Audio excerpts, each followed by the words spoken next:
But technically, if I shut the water off, let's just say I had water in my basement. If I shut the water off and I drain it, right, and there's no more water in the basement, whether I get a mitigation company to cut out the drywall right now or in a week, technically you can have mold, so you got to be careful. But like, it's already damaged. So like, if you had a fire and they're like, well, we're going to send a mitigation company to mitigate what?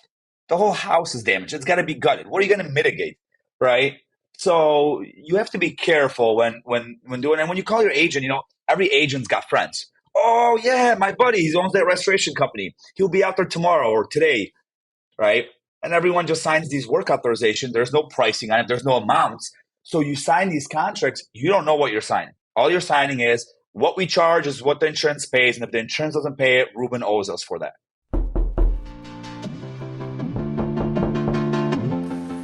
Who's this?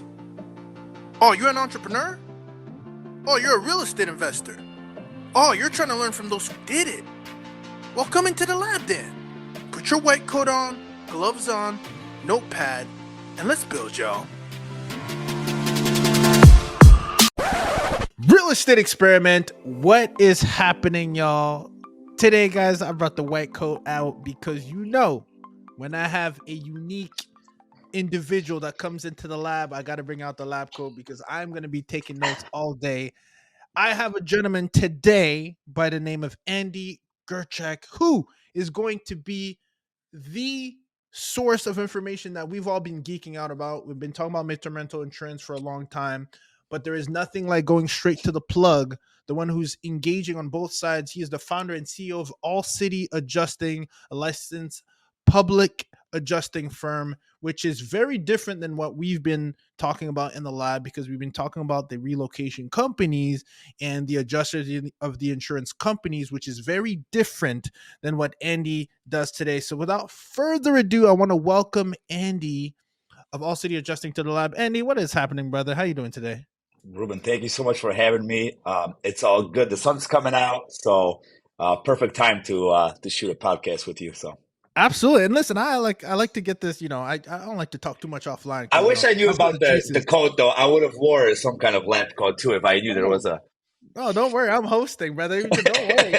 That's all good. But no, the lab is funny that you said that, because we were talking offline. You said, hey, I really like, what you got behind experiment, fail, and repeat. And, the thing is with the lab, it's just that everything's an experiment. But my idea is, why don't I bring in folks like yourself who have done the experiment, so that we can have a proof of concept, just like in the lab, and have a lab report, for lack of better words, to then be able to execute on. Right.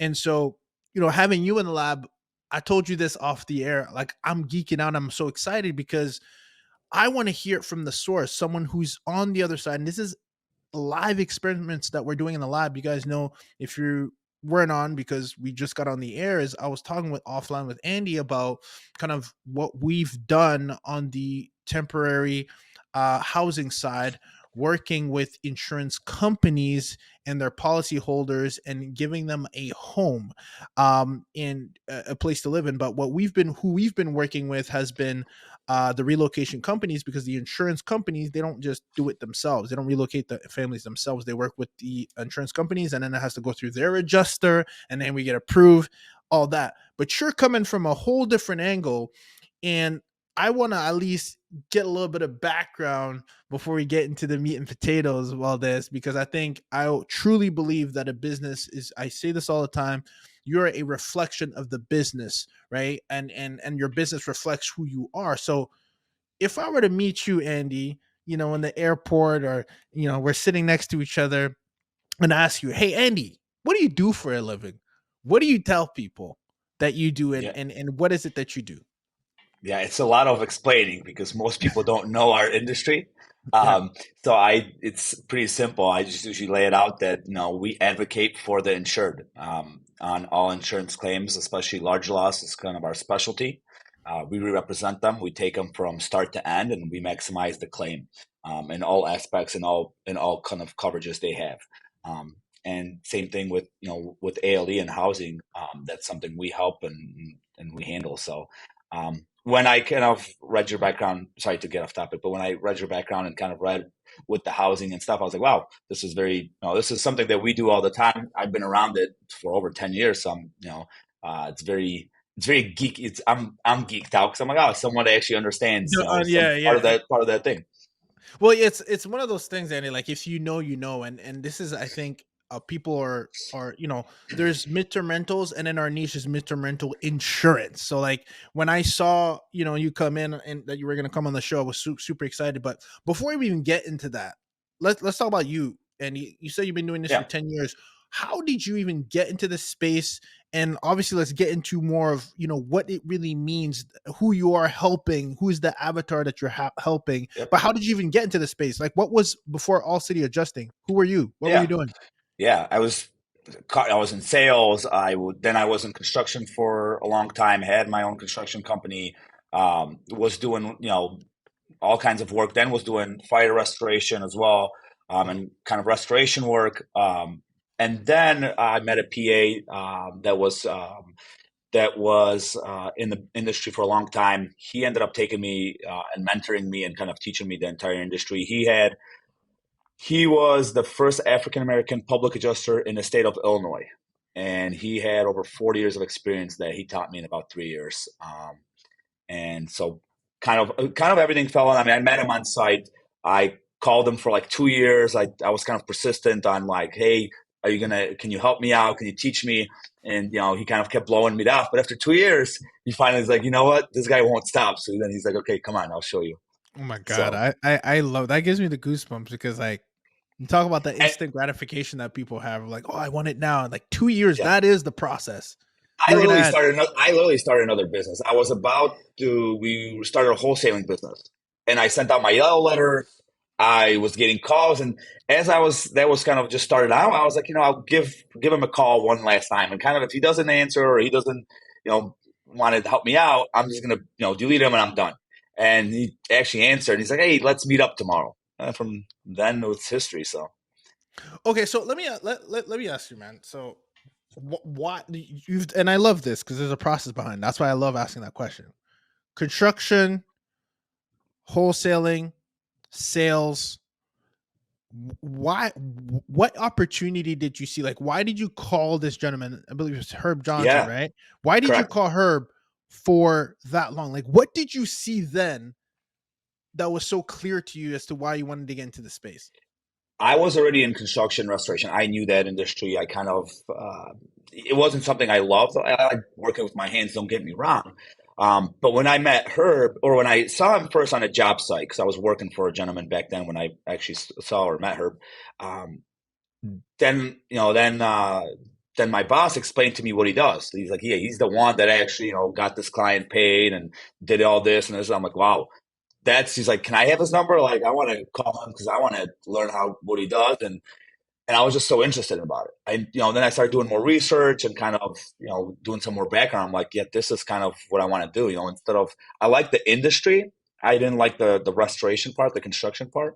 And there's sales involved with it. There's what we do is you have to interpret policies and understand stuff and be able to negotiate. So all that stuff kind of, interested me. So then you went for it as a shift, as a pivot. Okay. So I want to make sure I understand. Maybe you can clear it up for us because I'm still not clear and I want to understand. So who is it that you serve and what are you doing for them? Like, give us a case study. Correct. So we help the insured, right? The person that has the insurance policy, the person that's filing the claim against the insurance company. So the insurance company will have their own adjuster, whether he's a staff or independent, and the insured hires us. And then we're hired to maximize the claim, to handle the claim from beginning to end. And not only are we maximizing and getting every penny for our client, it's that kind of taking that claim so it doesn't get delayed, so it's not going to get denied, right? So it's kind of moving through a process because that where the industry is going, more claims are getting denied, more claims are getting delayed, and it just gets most people don't know because they don't see it from the side we see it from, but we see it where it's going, and it's only going to get harder. And I actually have a claim on my own property that I tried dealing with as a homeowner, not through our company. Nightmare. Had to just turn around and it's a nightmare. So why is that? So from what I understand, if we focus on the single family side, because that's what most folks are familiar with, and I think that's what we've really been talking about is water. And this happened to us, so I can speak from experience, right? Basement floods, or we had a client where a tree fell on their home, and so now they need to be displaced and they need to get that fixed. What is the pushback from the insurance company? Like, what is justifiable? Is it Correct. that we don't have enough time, there's too many things on the desk? Is it that actually, you know what, no, this doesn't fall underneath the policy? Like, what do you see as the biggest pushback of claims getting rejected, and why? Yeah. That's a open loaded question. There's a lot to answer there. Um, Okay. in terms of ALE, since you guys and your listeners, it's a lot of the housing. When the tree falls on that house or someone has damage, the first thing they say, though, just so wants to fight is, well, they have a kitchen, they could cook in there. Yeah, but they don't have their 3 bedrooms. They only have 1 bedroom left, or they only have one Right. bath. Well, they can still cook. Like, they'll always revert to back to that. Well, they can still cook. Yeah, but I mean, you're gonna half the house is not livable, right? So they'll push back on that. So that's Um, the insurance company who you're paying every single month, 100%. right? And they're That's they're it. pushing back because obviously it's a money thing, right? They don't want to fork out money that they don't have to. Is that what you're saying here? Yeah, so you have to think about it like this. There's the agent who sells you the policy, right? And he's the great guy. He's or the lady, the female, whoever it is that's selling you this policy, right? They're great. They're friends, or you probably know them, and everything goes well until you file a claim, right? And then you call your agent, and your agent wants to be involved, but they can't because they've taken all that power from the agent. And the agent is just a salesperson these days, and which is nothing wrong with that, but that's all they are. So they don't know what happens behind the scenes. So now you have, and you got to think of the insurance company as a business, right? They sell policies. Then when they have claims, they it, they can't just be paying out all these claims. So the strategy now is, if they can delay it, underpay it, and most people will accept that offer, or just take the money. I was literally just on a podcast with a host who had a loss, and he said, he knew he got too little, but he didn't have time, so he just took the money. And he was right. After he did the repairs ended up being double. Wow. So that's kind of that's who you're dealing with. And remember, you're talking about $1 million, billion industries, companies. Right. They're huge. They have And you're going to money. go. And so these adjusters get, there's bonuses, there's incentives, and even if there wasn't incentives to underpay or delay claims, there is that. Well, I have 20 claims. I'm just going to write up whatever I can, hand it in, and I'm done, because again, they're overworked. So, I mean, there's so many different scenarios, so many different Wow. stories. So I didn't. Okay. So this is interesting. So, and this makes sense. And for those of you who are not familiar, so Ailey Solutions, we work with them. That's just an example. They're a temporary housing relocation provider. So and I speak to them every day. They'll go on Furnish Finder. They'll go on Zillow Rental Manager. They'll go in their Yep. database. They will place people. Now, Andy, let's talk about the elephant in the room, because it didn't even occur to me until you said this, and it didn't occur to me until um I think I caught this in one of the emails somehow, that like, well, obviously they have their markup, right? Like, Correct. they're not doing this for free. So, but what they typically would tell us, who are the homeowners who have properties, and we say, hey, what's your nightly rate or daily rate? And we name it, or monthly rate, and we name it, and we know to mark up high because we know these companies have money. They'll come back and say the adjuster didn't approve it. But is it true, Andy, that it's not just the adjuster, that there's also a markup they're factoring into that amount? Is that Correct. true? Correct. Because Housing Solutions has to make money. So they put you, so basically they find the person that owns the property, they add their markup, and then they provide it to the adjuster. Do we know what that markup is by any chance? Like, I obviously know So that we it's going to just, be different, but is there a ballpark? uh, so hold on. We just had one. I wish I had Ashley in here.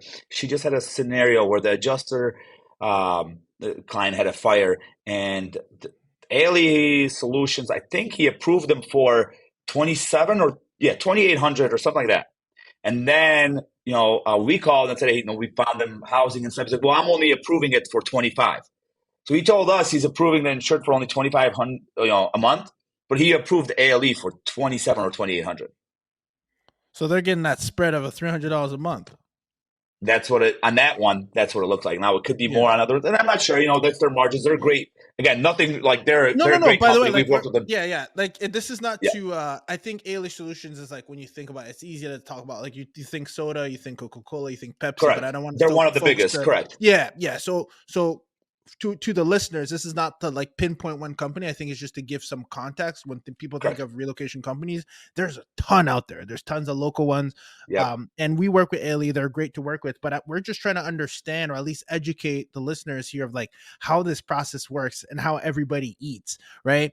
And at the same time, understand where the bottleneck might be and why there might be some pushback. But I wanted to talk about the middle of the funnel, because there's sometimes you overlook that. And I know it's easy to put the scapegoat on the adjuster, but let's also talk about the markup too that's factored into what you're communicating with me, right? Right, Andy? Correct. I mean, it's not like they said, "Oh, Ruben's offering 2,000 a month." Obviously, they had to mark it up. Now, if they offered your price, it might have went through.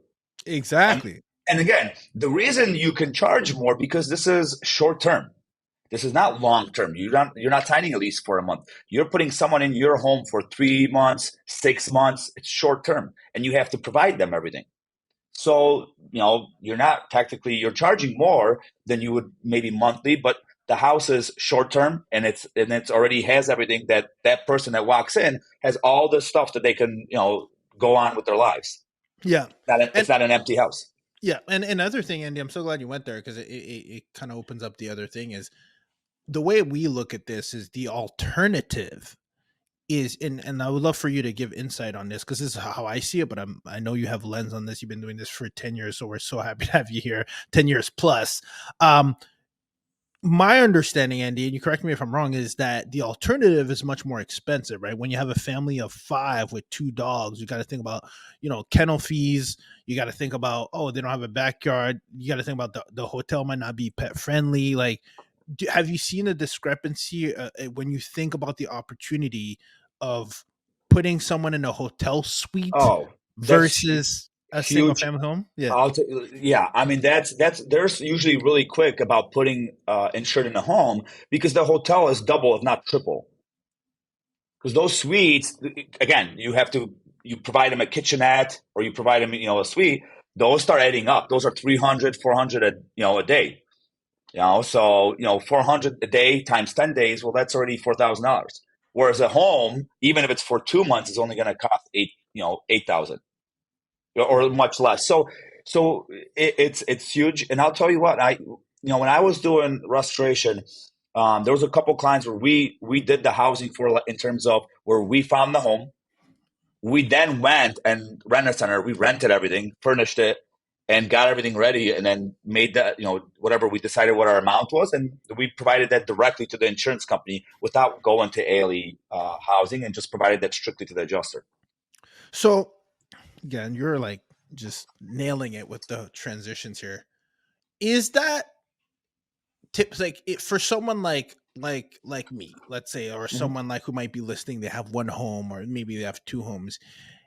Do the insurance companies even entertain talking to a homeowner, or do you have to be a manager that has a large portfolio? Like, how realistic is it for a Joe Schmo next door to be able to go directly to like Allstate? Like, who am I speaking Yeah. to? So Right? you're Like, is you're that you're not realistic? you're not gonna go. You're not gonna Joe Schmo's not gonna go directly to Allstate, but there is avenues. So now let's say you do have housing. Well, you can contact or stop by each local agent because the agent usually is the first person that gets the call, and the agent could say, "Hey, I have a friend that has a house," and then all you are is you're providing the lease to the insured, and the insured is then turns the lease and turns it into the carrier to the adjuster, and then the adjuster could call you directly and discuss it. So if you want to get on that topic of for your listeners, people that do have homes, like agents are great.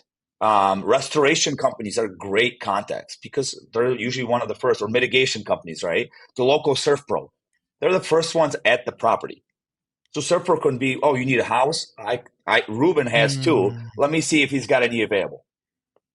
wow, that's huge. That's huge. Now, obviously, you're here.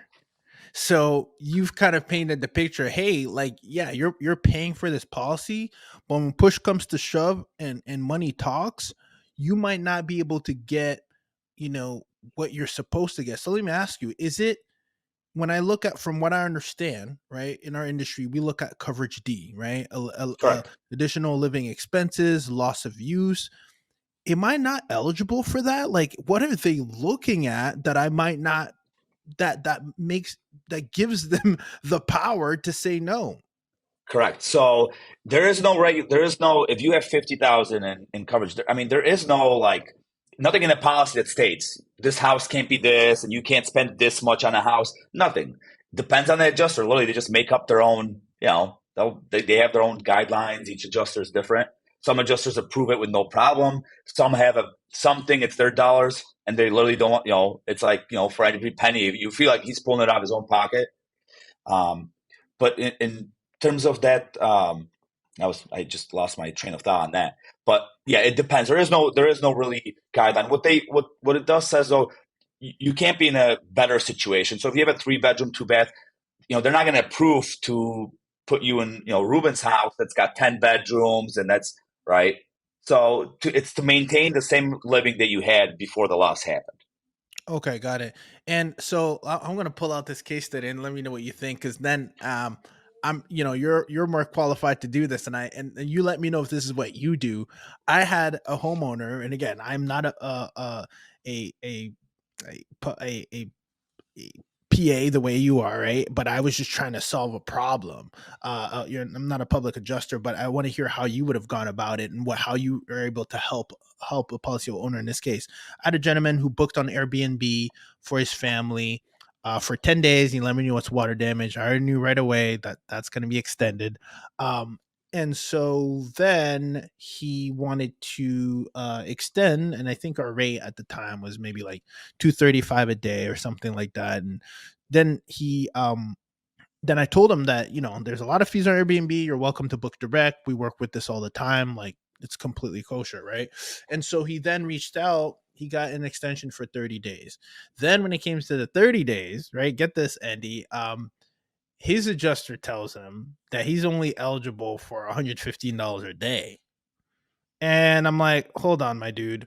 Sorry, but like, this is a 4-bedroom in a great neighborhood here in Georgia. And our home is, again, fully stocked. Wi-Fi is on, amenities, utilities are turned on. You've been living there, and the rate I already discounted you, and now you're telling me for the extension it's like half the price. So I'm like, put me in touch with your adjuster for a second. So I got on a call with him, and I told him, yeah, he's like, yeah, well, I got another house for like 3,500. I'm like, well, I understand, but before I get there, sorry, I left a part. I asked the homeowner, I'm like, have you looked at your insurance policy? Like, what does it say? It's like, no, I don't know what that is. Like, people don't know, right? They don't look at these Nope. things. No one looks. No And one. then, you know what he told me? He told me that in that section for coverage D, it says unlimited. Okay. A 12 month sustain, 12 month sustain or whatever. Sometimes there's no limit, correct? So now I'm like, okay, hold on, Andy. Like, tell me what's going on here. And I think you started telling this. Like, on one side, it's unlimited on paper, but then on the other side, the adjuster's cutting that fee in half.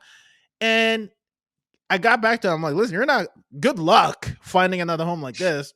Text me back in 20 minutes. He's like, $200 a day approved. I'm like, Andy, what the hell was that about? We went from cutting that in half, telling the Yep. client that that's his budget. And then because I got in touch with him, then he approved it. Now I want to hear, what would Hey, you have done? Because this is where you, this is where you make your bread you, and butter. Like, you just are acted you like a proud? PA. I'm super proud. That's awesome. I wish more people did that. But you see, but everyone's so afraid to ask. But this is exactly what, as I was stating before, is they offered you a lower amount. And they always say this, right? Now they told you this for ALE. Think about this. We get this for coverage A, for structure, for contents, and it's always, well, we know a guy and we have a company that can do it for less. Wait, what? We're here to put the insured back to pre-loss condition to make sure they are in the same kind of lifestyle and as they were before the loss. Not because anything less is bad faith, right? It's Yeah. You're not indemnifying the insured, but that's what they do. And if people don't have a PA on their side or someone like you that just called, they would have been thrown in some house and it is what it is. And then insurance is, hey, they get away with it. Wow. Experiment Nation, you've heard the word MTR, midterm rentals, as it is currently a hot topic and hot commodity right now because, again, there has been an increase in short-term rental regulations, and there also has been, let's face it, a slowdown in what we were experiencing a couple years back when it comes to bookings. So with that said, short-term rental operators are looking for alternative solutions to tap into the midterm rental space. However, there is a sub niche of midterm rental insurance that I'm truly excited about, that I want to share with you, that the experience that we've had, the tremendous results we've been able to have, and that's the insurance midterm rental space, which is very different than your traditional midterm rentals. When you think of traditionally midterm rentals, you think of travel nurses. There is a space, midterm rental insurance space, that we've tapped in, where you need to be well connected with insurance and relocation specialists and companies and understand the right type of asset required for you to be able to help these families. What's really important that stands out the most, which you can get in what I'm about to offer you, is the understanding where to be found by these insurance companies, how to properly manage your calendar so that your listings are optimized so that they can find you, how to actually gain traction and build a relationship with these relocation insurance companies. I've put together an MTR insurance blueprint. That's MMT insurance blueprint to cover these foundations after we've had success landing very large contracts on single family homes that literally 4x what we traditionally make in long-term rentals, and also gives us peace of mind because there's less turnover and 100% occupancy, because these contracts can start anywhere from 30 days to 3 months to 8 months and range anywhere from, again, we've landed anywhere from $8,000 to $9,000 a month in per month on a single family home property, which our mortgages are typically around the 2,400 range, which then gives you a large spread of anywhere from 4 to 6K net on just one property. And this is why it's very hot right now.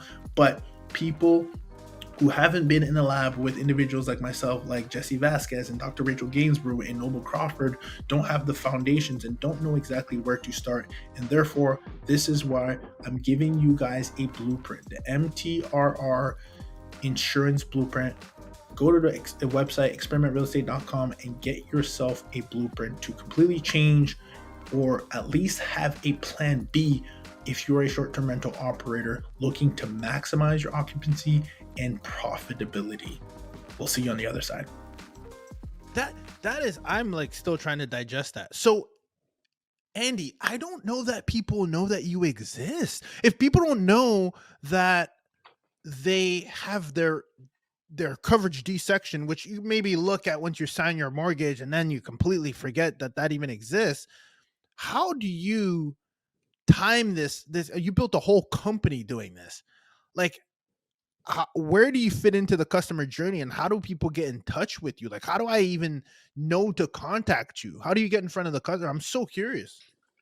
So so if you want to get into like the behind the scenes of building our company and building everything we've built, it's hard because you're trying to educate people, right? Mm-hmm. People aren't, if you start, let's say, a construction business, you can do some research of what people are looking for. People are going to be looking for bathroom remodelers or whatever.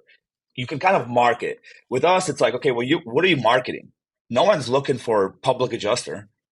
They're kind of searching like help with claim and stuff like, so you're trying to educate people. So we spent a lot of money on marketing over the years, to be like the front of the line of Google, of public adjusters online.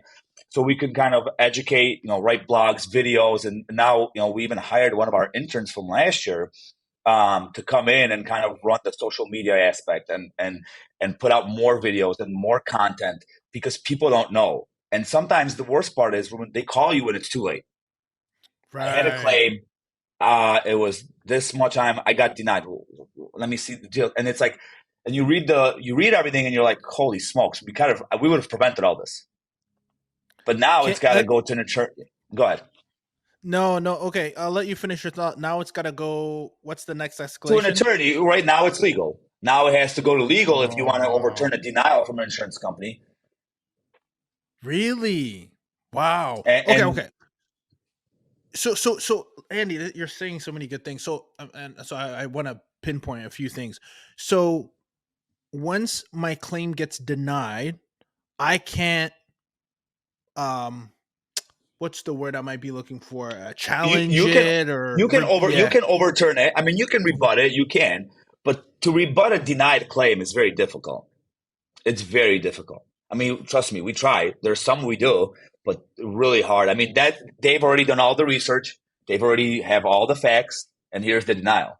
So you really have to have a good case. Now, if they don't want to move to it, like we had one where it was denied.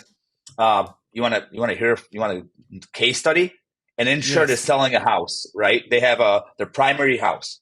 Then they have a Okay. rental across the street that their son lives in, that they rent to him. And then they have another rental in Texas, right? So they're selling their house. So because they're selling it, they're like, okay, well, we're going to move to Texas. So they kind of, started packing their stuff, and they just moved in and they cleaned up the house for the agent, because he was showing it. And they went to live with their son across the street. They got denied for a $250,000 fire loss, we estimated, because they said that it wasn't their primary resident, that they moved out, like that. Yeah. There's more details to No. it, but yep. No. Okay. Okay. This is so interesting. So it's the devil's in the So, details, right? so I tried, so that denial, I fought tooth and nail to just get it overturned, to get that adjuster to see, like, hey, no. And there's nothing you can do. So then you have to bring in an attorney, and then, the attorney's like, yeah, this is a case. This is one that should have been paid. Okay. Okay. So I heard you say a keyword because I listen closely when I got a guy like you here in the lab, right? I'm taking notes. You said facts, right? And you said preventative if before the claim is filed. And I'm gonna like set this question up with a little bit of an experience that I had with the flooding where I was talking to a restoration company. I'm so sorry. Restoration. Restoration, you're good. Yeah. Restoration. That's my French coming out. And they told me it was almost like a wink wink nudge nudge situation where and the reason I understood what they were saying, right? When someone's talking to you and they're like, "Hey, this is probably what you're going to want to say." Yeah, don't say flood or water. Right? Yeah, It was something like tissue, something like clog. It was just like it yeah. was so Soft. It was soft. critical. You want it soft Soft clog. tissue. Soft Soft tissue. tissue No, clog. Yeah, yeah. this is an unbelievable niche because what you say will be held against you, right? Is that what you're really saying? Can we just stop right there? What you just said. What you Yeah. say is going to be held against you. Is literally why, if you don't have a PA like right in the front, or you don't have an attorney or someone, you are just. I mean, you were just walking into a gunfight with knife, like there's just people surrounded with guns, and you're just walking in. Like, you don't understand, because they're taking all the notes. So every denial we go into, we look at it, we're like, if we just had this claim, all this would have been avoided, because we would have filed it the right way. We would have used the right terms. And and an insured, Ruben, when you called your insurance, the agent was your friend that you got insurance through, and they're super nice when you call in. So you just want to be nice, and you want to tell them everything about your day and all Mhm. your history. And then all of a sudden you're like, why am I getting denied? And they're like, well, you said this and this and this is not covered. So, yeah, Wow. you that term, that the soft clog. We had a client that was denied. Actually, is an investor as well, and has his own show. Uh, Maybe you know him, Tyler Chef. Actually, I can even refer to him because he was on his podcast. But he had Mhm. a claim where it was denied, and it was denied because he didn't have the coverage. And then we went in, we did all the facts, we talked to this plumber, wrote a report, and because they worded it under the wrong definition, that when we took it, and then got it and provided there was this was the loss, the soft tissue clog, it got paid 70 grand.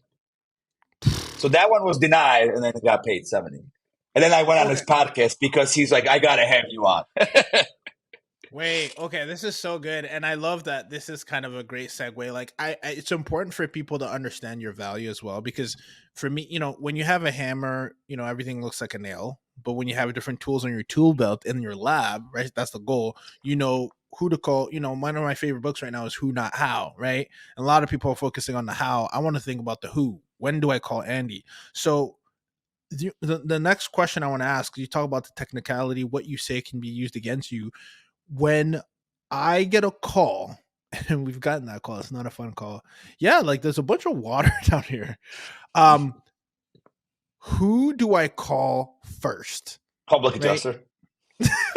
Honestly, Wait, I don't, because the public adjuster will tell you if it's covered, what's the loss. They'll be able to tell you if you should just call the mitigation company, or hey, call the a good PA. Like they'll tell you exactly what to do to make sure, even if it's not even if you're not going to file with, like if we have our clients call us, and I'll say, like, we have one guy that literally he wants to file a claim for everything, and I have to sit down with him and say, we're not going to file a claim for this because you're not going to get paid, or you're going to get so. But that's what a good public adjuster will do. And then he'll tell you, hey, call a mitigation. And so some people will call the mitigation first. Then they get a bill for $20,000, just like we have clients. They call us, they're like, boy, I was denied and I have this bill though from the mitigation. It's like 50 grand. It's like 20 grand. Because the mitigation company doesn't care. They're going to do the work. They're going to bill the insurance. If the insurance doesn't pay, well, Ruben, come on, buddy, hand over the money. They don't, so we'll make sure, like, what I always do is make sure that the client, they're like, well, I want to call, I want to start mitigating. Go ahead. But if they don't pay, do you have the money to fork over to the mitigation company? But then the insurance company can turn around and say, well, you didn't mitigate, right? So there's like a double-edged sword. So then you have to make sure that, like on a situation with the basement, I would say, okay, well, I'm not sure if this is going to get covered. We have to be careful. Get the water drained out, do the minimal. Mitigate it, but do the minimal, because if it doesn't get covered, well, then you're on a hook. So we want to make sure you're covered first. And if it is covered, then we'll get you all that money, and then you could go hire someone. And I love that you said that. And like, just because I've been in that situation, I know what you're talking about, and I want to highlight it to our listeners if you missed it.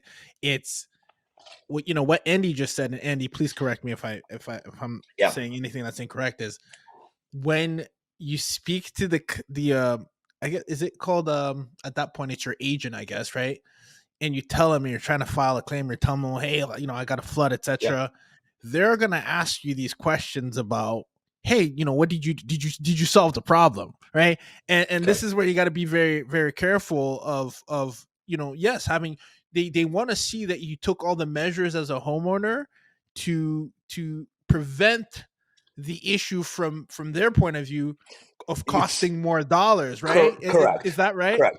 That is 100% correct. That is, prevent further damage.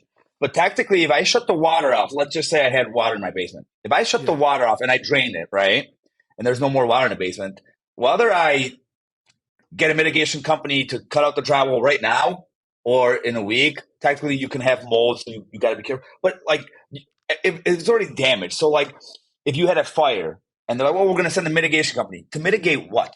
The whole house is damaged. It's got to be gutted. What are you going to mitigate? Right? So you have to be careful when doing it. And when you call your agent, every agent's got friends. Oh yeah, my buddy, he owns that restoration company. He'll be out there tomorrow or today, right? And everyone just signs these work authorizations. There's no pricing on it. There's no amounts. So you sign these contracts. You don't know what you're signing. All you're signing is what we charge is what the insurance pays. And if the insurance doesn't pay it, Ruben owes us for that. Yeah. And another thing that you said that is key is the language that they're putting on that work order as well. That can come back to bite you. So there's a wow, this is incredible. I mean, and again, don't get me wrong. Restoration companies are awesome and they're needed. We work with them all the time. Yeah. But you have to be careful which ones, because a lot of them, and not that there's bad ones, there's bad in every industry or good in the industry. And again, they're just doing their job. If you call them to come out, they don't care whether the insurance, they're not dealing with the insurance. They're going to come and do what they have to, and that's it. And who pays for it, they don't really care. Mm-hmm. So you have to be careful. So there's a right time to call them and get them involved. But we don't advise you call a PA and have one on your team. You call them right away as soon as something happens. What's 5 minutes of a call to say, hey, don't file, or hey, do it this way? It's crazy because, you start thinking about, when you become a very savvy investor and you start thinking about the people you need on your team, called my CPA the other day before making, a move, right? Yeah. It sounds like you must have this person on your team. And I'm so glad you're here because, you hear this, you hear this person, you hear that CPA, you hear that insurance, all that, but we don't hear it often. And I think we ought to, because it's not a matter of if when you're in this space, it's not a matter of if, it's a matter of when you're going to need one, and you're going to know you're going to want to have someone to call, and you want to make sure it's the right person that you call when shit hits the fan, for lack of better words. Right? Yeah. And I'll tell you what, and we're picky, like, excuse me, I also understand the insurance industry's view on it, right? Because if we have a client that calls and we walk in and he's a slumlord, doesn't care, water's leaking everywhere, we're not going to take the claim, or we're going to say we're not helping you because the insurance company owes you for sudden damage. But if you're just trying, not taking care of your properties, water's running everywhere, well, that's why the insurance company then kind of gets into this where, hey, we're going to investigate each claim and it. So you could see it from their standpoint, of why kind of they're handling the claims they are. So, but you definitely having a PA is not having one is like not having an attorney.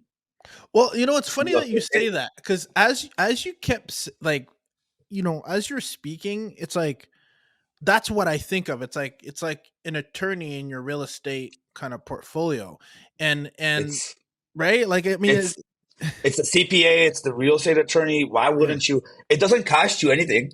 It's not like you have to have a retainer like an attorney for advice. It's free to All right, call and ask questions. so tell me, how do you monetize? Because I think the reason I asked this question, and I asked this question across the board, I think you should be educated to know how your agent gets monetized, Yes, makes their money, your insurance, because once you understand how someone makes a living, you can also understand the whole. Okay, like, is this fiduciary? Is it correct. not? Is there a Yes, possible conflict of interest? And I think it's important to highlight that to our listeners, because you should know. I'm not one to correct. actually not ask that. So let's talk about it. Let's talk about your business Yeah. model. How do you keep the lights on? How do you keep this thing going? How do you actually build a profitable company the way you've done so that our listeners are aware? Yeah, standard fee for us, on the claim where we get going right from the beginning, where we're the first ones. When we get called in right away, is 10%. So, and that's contingent, right? So we work for free. You technically take a claim, and negotiate it, maximize it, and then we get paid at the end. Once everything is done, the insured gets paid. That's when we get paid. So everything is kind of contingent. So a lot of claims we take, let's say if you called us, Ruben, 6 weeks or 6 months went by, you're delayed, you still haven't gotten any money. Well, then we might look at it and it's going to be 15, 20%, right? Because now we're taking a chance. What have you told them for 6 months? What have you provided them? There's a chance we're going to spend 2 months working this claim, and they're going to say, hey, it's denied because Jalen or Ruben said this and this, and we didn't know about it. Mm. We just had a claim. The adjuster came out. If the adjuster comes out, pays for the entire roof system. It's $1 million claim. I agree with us. Everything's on point. Great. So we get a call a month later that they're sending out like engineer and they're sending out these people. So I call the adjuster that we met on site, and he says, hey, I submitted everything we talked about. So I called the adjuster. I called the adjuster that's the desk adjuster, right? That's kind of handling the entire claim. And I said, what's going on? And he goes, Andy, do you know they filed a claim 6 months before you? Like, I am not aware. He's like, yeah, they had a PA. They came out, we only noted this damage. And this was 6 months before. It's like, so within the 6 months that they had their other PA, there wasn't any. So now I'm just like, oh, wow. So there's this whole scenario of, well, we didn't know about it. So now we wasted all this time and all this teamwork, and we don't get paid for it.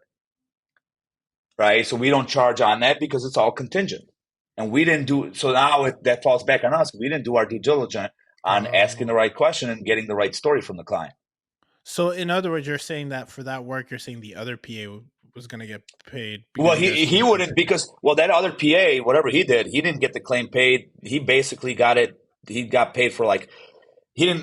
They didn't pay for anything. It was under the deductible. So he Okay. ruined that claim. Whatever he did, it just screwed up everything. Because if that claim never was filed with that PA or he never did anything, the claim was we had it paid. Oh my gosh. So, Andy, do you represent me the way an agent would?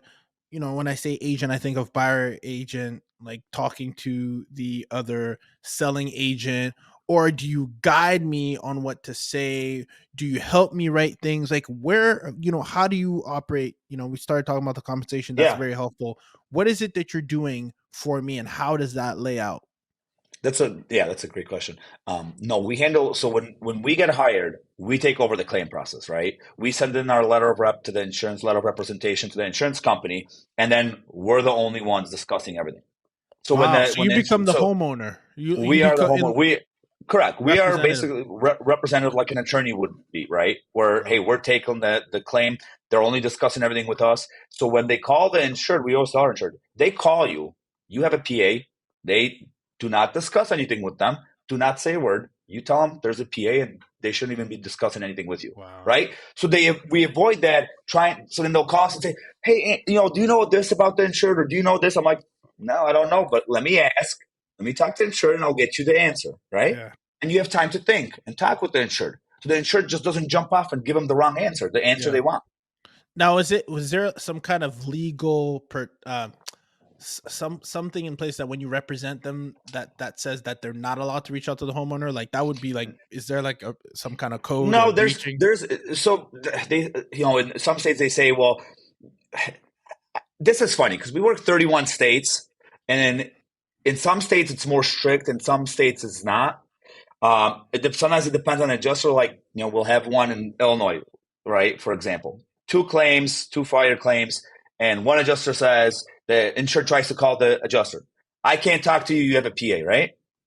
But in the other claim, the other adjuster's calling the insured as much as he can, behind our back. But to me, that's dangerous because when you don't know any better, like it could be, I don't know, grandma next door. And I say that not like grandma doesn't know anything, but I'm just trying to paint a picture that like this is Correct. what you do, your bread and butter. It could be me, for Christ's sakes. It could be anybody. Well, me, I know what I'm talking about now a little bit because I got Andy gave me the salute a You little you bit. have some experience without me, so I Yeah. don't know. You're You know, but let's just say, right, it could be a new millennial, 40, 50-year-old, doesn't matter how old you are, this is not what you do. You work, you have a career, correct. you don't know these things, you don't know the right thing to say. So I'm just painting the picture that like if the adjuster or the agent calls you, you might not know what to say. So I would feel like that's almost like that's okay for them to hey, caught you slipping, right? They said this and you said that. Like I'm just have you faced that? Correct. I mean, all the time they try to call the insurance, and then again, can Wow. we complain to the state or can we file 100%? Right? But we're not. You're not going to waste your time and start Wow. calling. Like at least we don't. Right? We Hmm. deal with each adjuster on its own basis. If an adjuster wants to start calling and try doing stuff, hey, you do what you do what you feel is right. We're going to prep our insured. We know our insured's not going to call. He's not going to answer. He's not going to do anything. Any of our Okay. clients won't do anything with him. Prepped. Like they You know. They you know. prepped. Good, good. Yep. Yeah. That's amazing.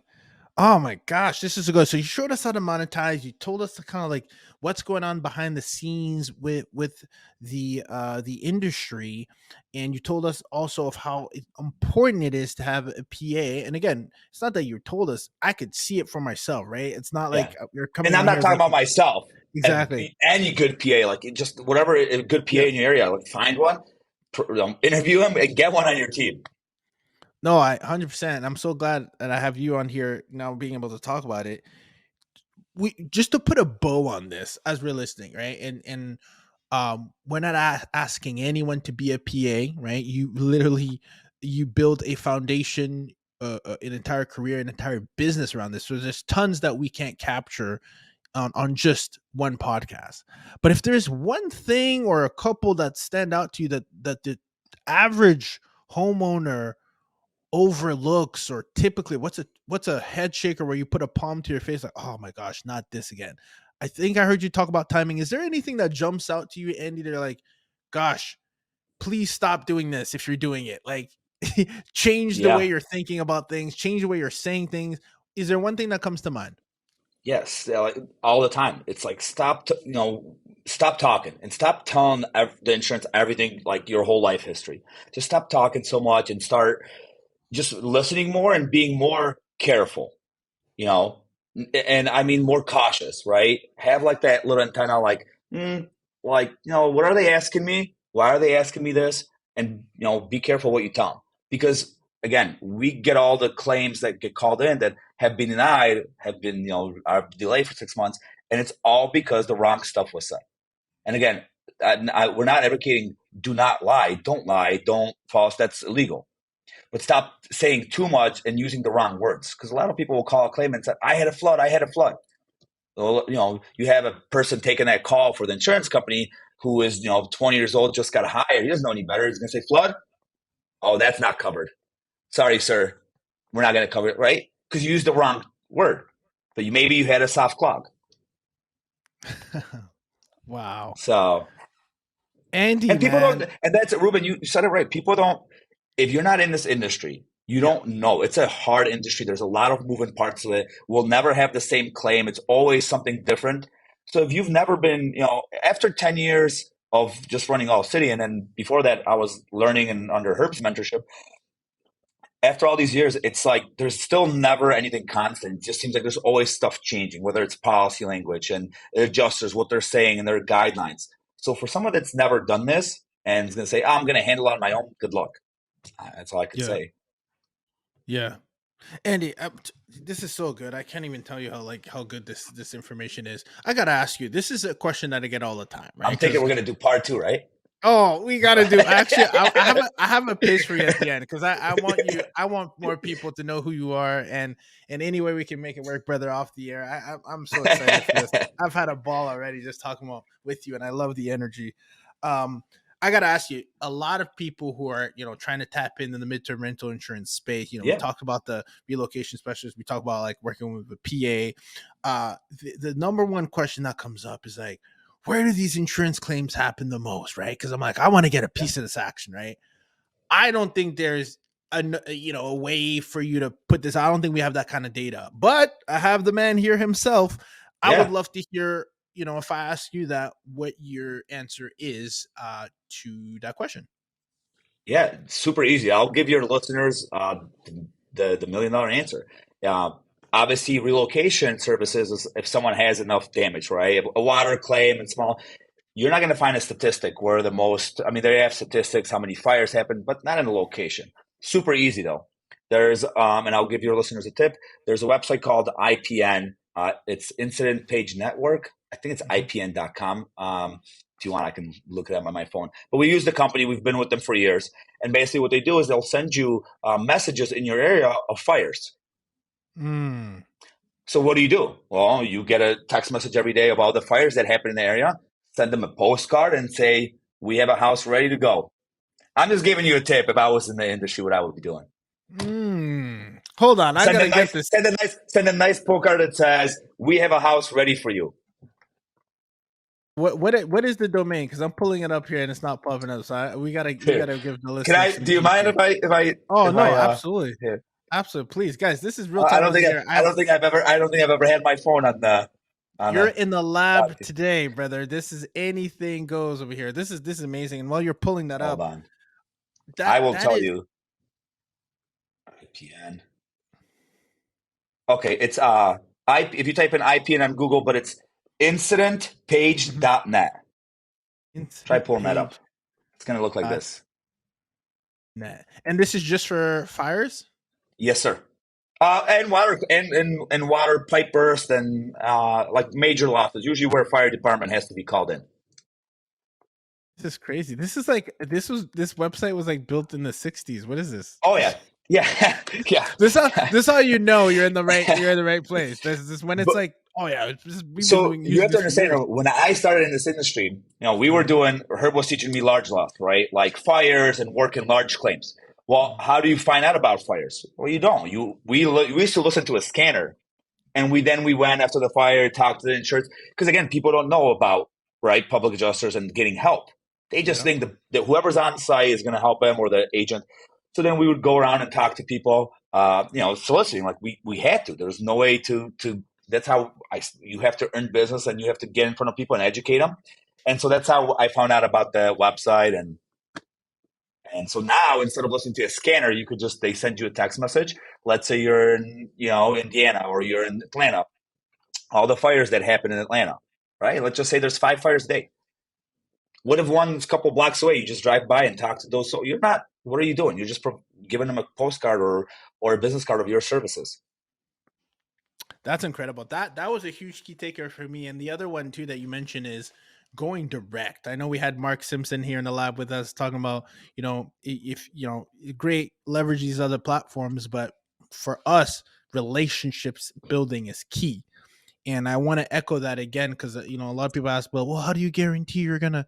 There's no guarantee, but there's relationship building where if Correct. I'm in front of that gatekeeper or that source and they come to me directly, that's how you're able to get in front of them. Can you give an insight as to what's the conversation you should have with your local? I think you talk about restoration company. Is that what it is? I mean, who are some other people that would give our listeners kind of an idea of how they can start thinking about building these relationships beyond just, oh yeah, let me put my Airbnb listings a minimum for 30 days stays. Yeah, sure, they go there, but where else could I be fostering these key relationships? Yeah, if you have a company name and you have business cards, talk to agents. Insurance agents are the first ones that get a call. Like I said, because they're usually very good friends with the client or they know them through them. So people will call their agent and the agent could say, well, I have a friend, because they always have a friend, right? So they'll have a friend. So an agent is perfect. Agent restoration companies, especially mitigation, those companies like Surf Pro, Surf Master, there's Paul David, just a list of them. And then there's the local ones, non-franchise ones. Those are great because they're the first ones on scene.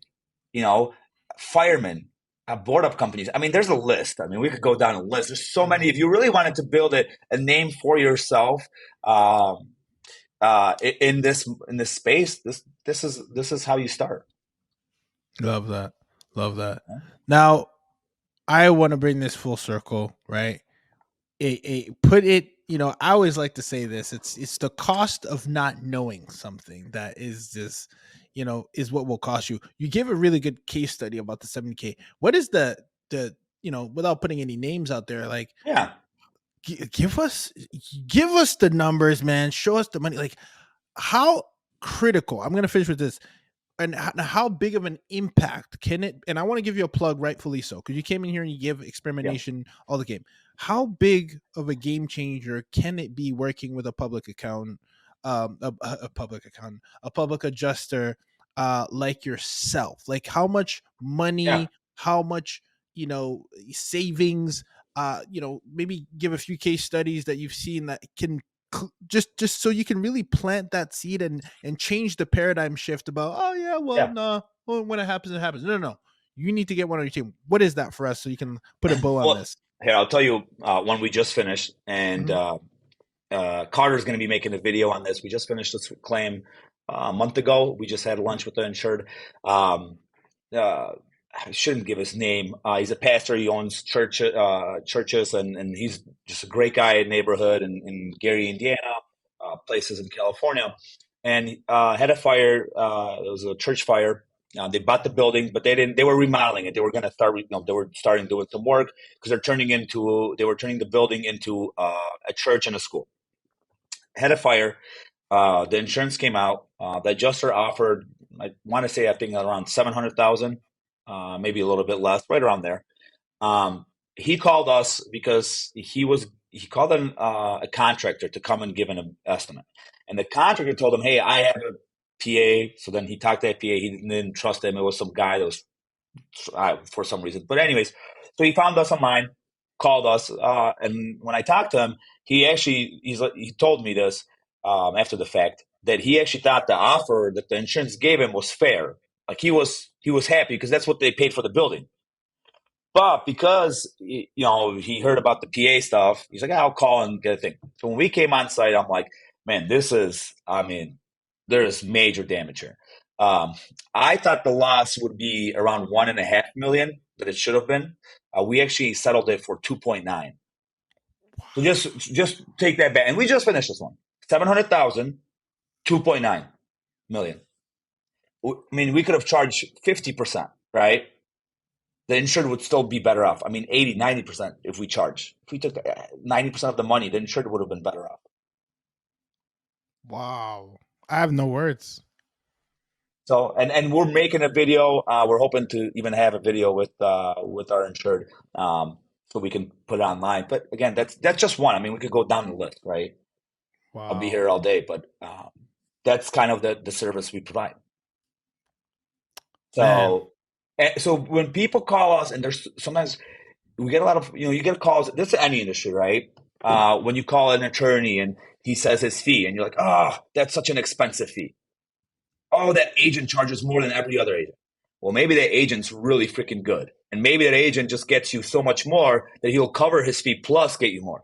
Everyone so always hung up on the fee and what they're going to have to pay. They're never, and those people are so small-minded. It feels like those people will never get to the next step because they're so worried about, well, what am I going to pay? Why aren't you be worried about how much more you're going to get and how much better situation you're going to be in? Do not be a penny wise and a dollar foolish. No, it's people do so. Yeah. But again, the people who are educated get rewarded for it, right? It's it's when you're willing to take that extra step, take that diligence, right? I have to applaud you guys who are listening to this episode right now. You're a step ahead because that's what it takes, right? Not everyone's listening to this kind of information, but this is the kind of information that again allows you to be a seasoned practitioner into the lab, into your own lab in your world, right? And that's why, Andy, I can't thank you enough for coming and stepping into the lab. I'm going to ask for a part 2, and in any way you can engage with our community. We're just super stoked. Please tell us, Andy. I know I opened up the pod just giving your firm, All City Adjusting, the plug, but allcityadjusting.com. But how can the people get in touch with you or someone on your team or find out about 100%. So we can get familiar? And I'm guys, I'm adding all the connections right now. The number, Andy is going to be on top of the list when I need it, just in case, because it's not a matter of if, it's a matter of when, if you're in this for the long run like I am. So Andy, where can the people get in touch with you? So for your listeners, they can visit us on our website, allcityadjusting.com. If they just type in All City Adjusting on Google, even if they probably type in public adjuster near me, we'll probably come up. They could email us at info@allcityadjusting.com. But for your listeners, if someone wants to contact me directly, I'll leave it my cell. I mean, I'm still able to answer as many calls as I can. I don't get to everyone, but I'll leave them with my cell, and that's 708-655-4186. And if you want to call, I mean, that's literally my cell. So if you call it right now, that's going to go directly to me. So trying to help as many people as we can and educate and put people in the best situation. I hate seeing people get used and screwed and taken advantage. So can't thank you enough. I that's why I appreciate you here, and we have this episode. So now there is no excuse. You got the digits. You got the Hey, I hope some of your clients actually, or sorry, not your clients, but your listeners, hope they they go back that incident page. If they take a little bit of it, I mean, a little bit of that information, it's huge. It makes me think, oh, maybe I should take some of my rentals and turn them into short term. 100%. 100%, as you should, and we'll talk about that more offline. Absolutely, there's a huge opportunity, and like Andy, man, I can't thank you enough for coming on the pod. Can't thank you enough, and we'll definitely make sure we tap in to what you have to offer. And again, he gave you the number, guys. He came in here, over delivered, and experimentation just like that. We are out. Experimentation podcasting has changed the way we operate as real estate investors ourselves, and it can do the same for you. Podcasting has been the source of the masterclasses that we get thanks to the world-class real estate investors and practitioners and specialists that come into the lab from all realms, from short-term rentals to midterm rentals to real estate syndications to even software as a service. Owners, founders, entrepreneurs have helped enrich our experiments by giving us the education, helping us build a network, and lastly, and most importantly, a brand association to open up multiple doors for our respective businesses. If you understand the power that podcasting can have and you know that you need one for your brand, please, you can rely on our team. InvestedTalent.com is my team and the team that helps this podcast, the Real Estate Experiment, become the fruition each and every single week to educate my community, build relationships on the air, and continue to build our brand. If you know that you need to do the same for your brand and you haven't pulled the trigger yet, maybe because you don't know how, our company, InvestedTalent.com, does the end-to-end from the time that you record, from the time that it is published, to even repurposing content on multiple social media platforms. That's what my team can do for you. Simply go to InvestedTalent.com and book a discovery call to see how my team can help you launch your podcast.